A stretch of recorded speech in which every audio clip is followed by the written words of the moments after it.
અમાર છે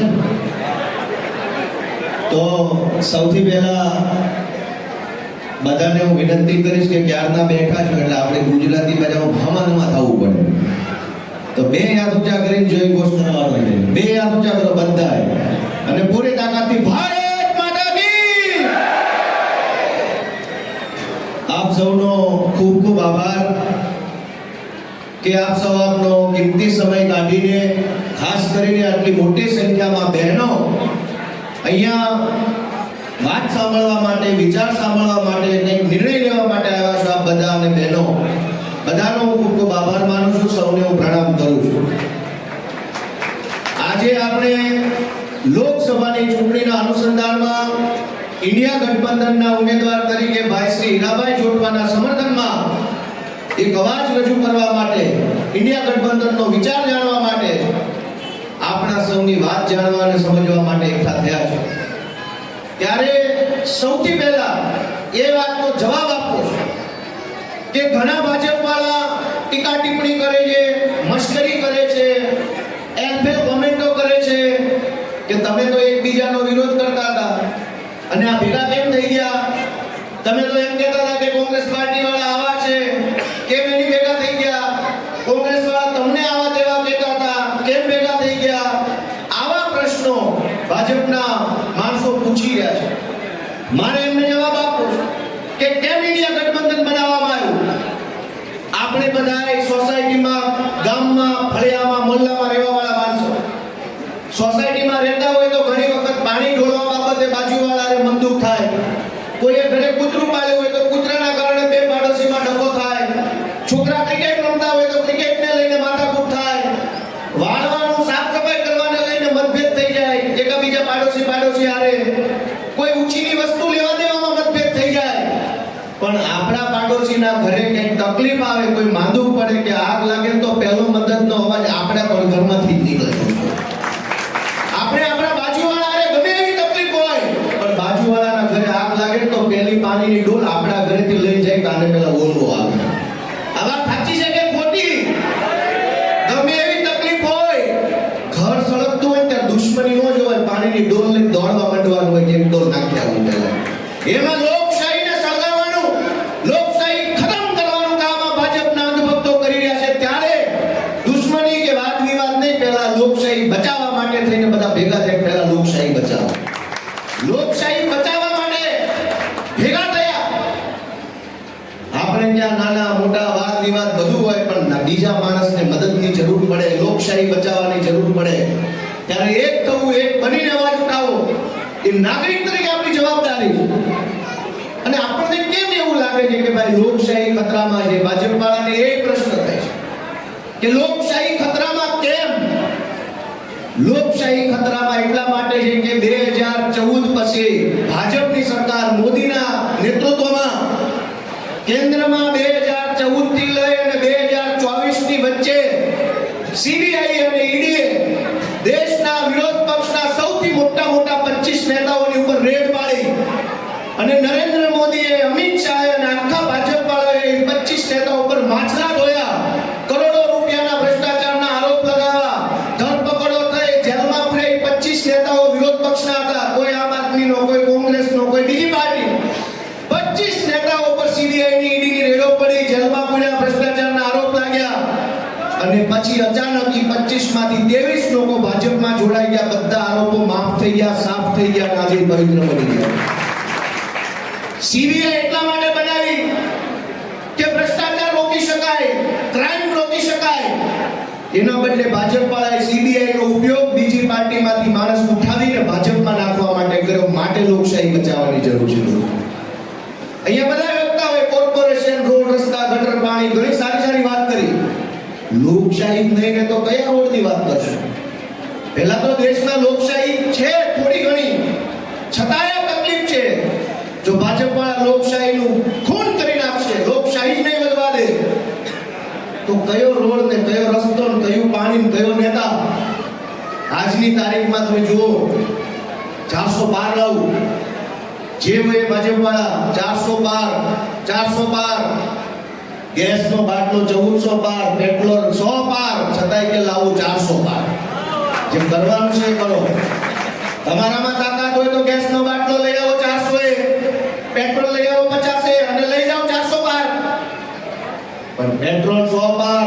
કોંગ્રેસનો બાટલો 1400 પાર, ભાજપ વાળા 400 પાર, આ બધાને કરો હવે ધડી પાર. સાંસદના વખાણે બધા વક્તાઓએ બહુ કર્યા કે બહુ સારા માણસ છે. એમણે એવું કીધું કે ભાઈ મારું શું કીધું હીરાભાઈ, મોદીનું જોજો એમ, મોદીને જોઈને મત આપજો ભાઈ, મોદીનો ચહેરો જોઈને મત આપજો. હું તો બધાને વિનંતી કરું છું કે સાંસદને જોઈને મત નો આપતા, ભાજપ વાળાને જોઈને મત નો આપતા, નરેન્દ્ર મોદીને જોઈને મત નો આપતા, હીરાભાઈને જોઈને મત નો આપતા, ગોપાલભાઈને જોઈને મત નો આપતા, તમારા છોકરાનું મોઢું જોઈને મત આપજો કે આનું સારું કોણ કરશે. અને તમારા છોકરાનું મોઢું જોઈને મત નહીં આપો તો ગમે એના મોઢા ઉપર મત આપશો, સુખી નહીં થાવ ક્યારે. સુખી તમારા છોકરા તમને કરશે, તમારા સંતાનો તમને સુખી કરશે, આગળ લઈ જશે, સમૃદ્ધ બનાવશે. તમારા સંતાનોનો ચહેરો જોઈ એનું સારું કોણ કરશે, એનું ભવિષ્ય કોણ બનાવશે, વિચારી સમજીને તમારું મગજ એમ કે તાનાશાહો હટાવવા છે તો ઇન્ડિયા ગઠબંધનના ઉમેદવારને કોંગ્રેસના નિશાન ઉપર ચૂંટણીમાં જીતાડી દેજો. જગમાલભાઈએ પેપર ફૂટવાની વાત કરી, આટલા બધા પેપરો ફૂટે છે, એમને 400 સીટ જોતી. ધારો કે ગુજરાતમાં તો આપણે 400 માંથી 400 ન આવે એવી કોશિશ કરીએ, એમાં સફળ જઈએ, પણ કદાચ બીજા રાજ્યોમાંથી એવું કંઈક બને અને એક વખત વિચારવા ખાતર વિચારીએ 400 માંથી 400 ધારો કે એમની આવશે તો જ્યારે ભ્રષ્ટાચાર થશે ત્યારે કોણ બોલશે? ભાજપમાં તો પહેલો જે આવે એને ગેટ ઉપર સેલોટેપ માટે મારતે હવે બોલતો નહીં 5 વર્ષ સુધી. 400 મૂંગા બનીને બેઠી રહેશે. ખેડૂત જ્યારે એમ કહે છે કે માંડવીનો ભાવ આપો, એક પણ માણસ નહીં બોલે. વિદ્યાર્થી એમ કહે છે કે પેપર ફોડવા વાળાને સજા આપો, 400 માંથી એકે નહીં બોલે. મોંઘવારીનો માર આપશે, 400 માંથી એકે નહીં બોલે. એટલે 400 મરદા ભલે છૂટાય પણ એક મરદય ભેગો છૂટાઈ જશે ને તો વાંધો નહીં. એમના 400 મરદા છૂટાય, એની વચ્ચે એક મરદ માણસ બેસાડો તો 400 પર ભારે પડે ને જનતાનો અવાજ ઉઠાવે. દોસ્તો આ લોકો, આ ભાજપ વાળા, હવે અમિતભાઈ એક સુધારો કરી નાખ્યો.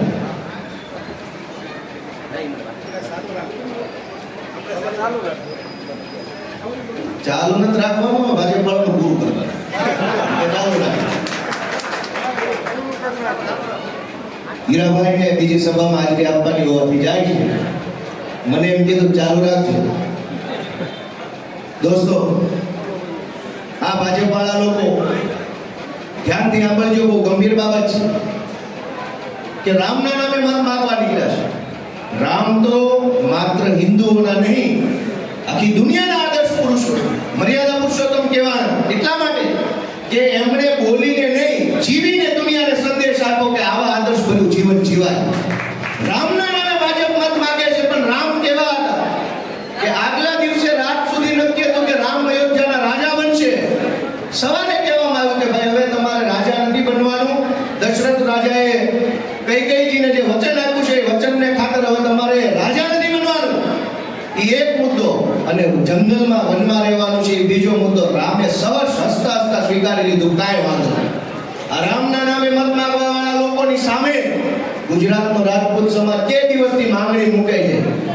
રામે 1 મિનિટમાં આખું રાજ્ય છોડી દીધું, રાજા બનવાનું છોડી દીધું. આ લોકો ટિકિટ કાપી નથી એકતા હાલી નીકળ્યા રામના નામે મત માંગવા. રામના આદર્શોને જીવનમાં ન ઉતારવાના હોય તો રામનું નામ વટાવીને રામને તમે રાજકારણમાં ઢસેડો નહીં. રામ મહાન છે ને મહાન રહેવા દો. યા તો રામના આદર્શો જીવનમાં ઉતારો કે એક જાતે રૂપાલાની ટિકિટ કાપીને રામને બતાવો કે તમે રામના આદર્શો પર ચાલવા વાળા લોકો છો. રામે આખું રાજ મૂકી દીધું, એક ટિકિટ નથી મૂકી શકતા. આપણે દોસ્તો વિચારવાનું છે, આપણે આપણા દીકરાનું મોઢું જોઈને જવાનું છે.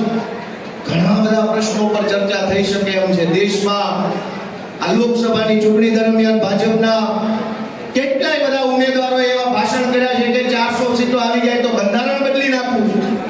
કેટલાય ભાજપના ઉમેદવારો એવું ભાષણ કરે છે કે બંધારણ બદલી નાખવું છે. કેમ એને બંધારણ બદલવું છે?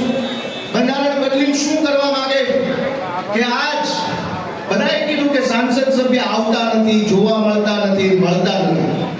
આજ તો બંધારણ અમલમાં છે, થોડી ઘણી લોકશાહી છે, છતાંય સાંસદ સભ્ય હોય કે ભાજપના ભાજપના કોર્પોરેટરો હોય, લોકોને મળતા નથી, આપણને હાથ અડાડે તો એના હાથ મેલા થઈ જાય, આપણી બાજુમાં બેસે તો એના કપડા મેલા થઈ જાય, છતાંય શરમે ધર્મે ચૂંટણી હોય તો ખોટું ખોટું પણ મજબૂરીમાં હાથ જોડવા પડે છે ને ભાજપ વાળાને ગમતું નથી, અને એટલે બંધારણ બદલી અને ચૂંટણીઓ જ રદ કરાવી દેવાની કોશિશ ભાજપ વાળા કરી રહ્યા છે. ચૂંટણીઓ હા બંધ થઈ જાય દેશમાંથી, એના માટે 400 સીટ જીતવા માંગે છે.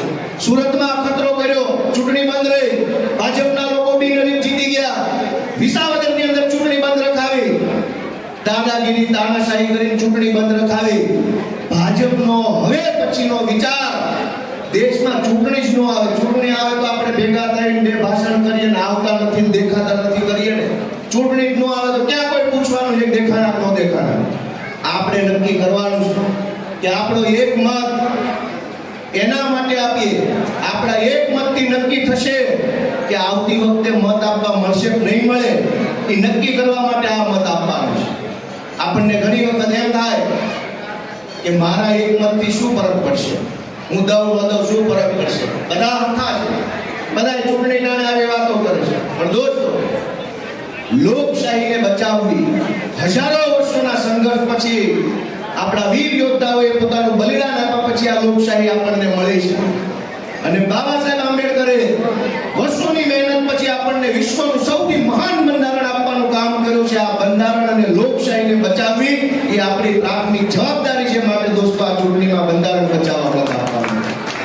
સાથીઓ, તમે વિચાર કરો કે દેશમાં કઈ હદે મોંઘવારી વધે છે, છતાંય ભાજપનો એક પણ માણસ મોંઘવારી ઉપર એક શબ્દ બોલતા નથી. હિન્દુ, મુસલમાન, પાકિસ્તાન, કેરળ, પશ્ચિમ બંગાળ, આવી બધી વાતો ગુજરાતમાં થાય છે. શું કામ?